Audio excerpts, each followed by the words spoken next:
ਇਹ ਜਿਹੜੀ ਤੁਹਾਨੂੰ ਤਸਵੀਰ ਨਜ਼ਰ ਆ ਰਹੀ ਆ ਨਾ, ਇਹ ਪਾਕਿਸਤਾਨ ਦਾ ਬੜਾ ਤਾਕਤਵਰ ਤਰੀਨ ਸ਼ਖਸ ਸੀਗਾ। ਇਹਦਾ ਨਾਮ ਸੀਗਾ ਜਨਰਲ ਪਰਵੇਜ਼ ਮੁਸ਼ਰਫ।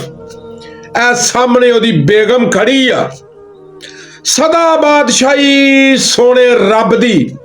ਅੱਜ ਉਹਦੀ ਕਬਰ ਦੇ ਉੱਤੇ ਉਹਦੀ ਬੇਗਮ ਦੇ ਨਾਲ ਸਿਰਫ ਉਹਨਾਂ ਦੀ ਨਕਰਾਣੀ ਜਿਹੜੀ ਆ ਉਹ ਆਈ ਆ।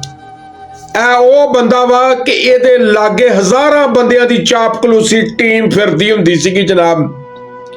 ਇਹਦੀ ਬੇਗਮ ਦਾ ਰੋਬ, ਉਹਦਾ ਦਬਦਬਾ ਵੇਖਣਾ ਹੋਵੇ ਨਾ, ਤੇ ਜਿਸ ਟਾਈਮ ਜਨਾਬ 2008 ਦੇ ਵਿੱਚ ਪੀਪਲ ਪਾਰਟੀ ਨੂਨ ਲੀਗ ਦੀ ਮੁਸ਼ਤਰਕਾ ਕਬੀਨਾ ਬਣੀ ਸੀਗੀ ਨਾ, ਤੇ ਉਦੋਂ ਜਨਾਬ ਮੌਜੂਦਾ ਵੀ ਵਜ਼ੀਰ ਤੇ ਉਦੋਂ ਵਜ਼ੀਰਾਂ ਦੀਆਂ ਬੇਗਮਾਂ ਵੇਖੋ ਇਹਦੇ ਨਾਲ ਕਿਸ ਤਰ੍ਹਾਂ ਘੁਲ ਮਿਲ ਕੇ ਹੱਸ ਰਹੀਆਂ ਸੀਗੀਆਂ।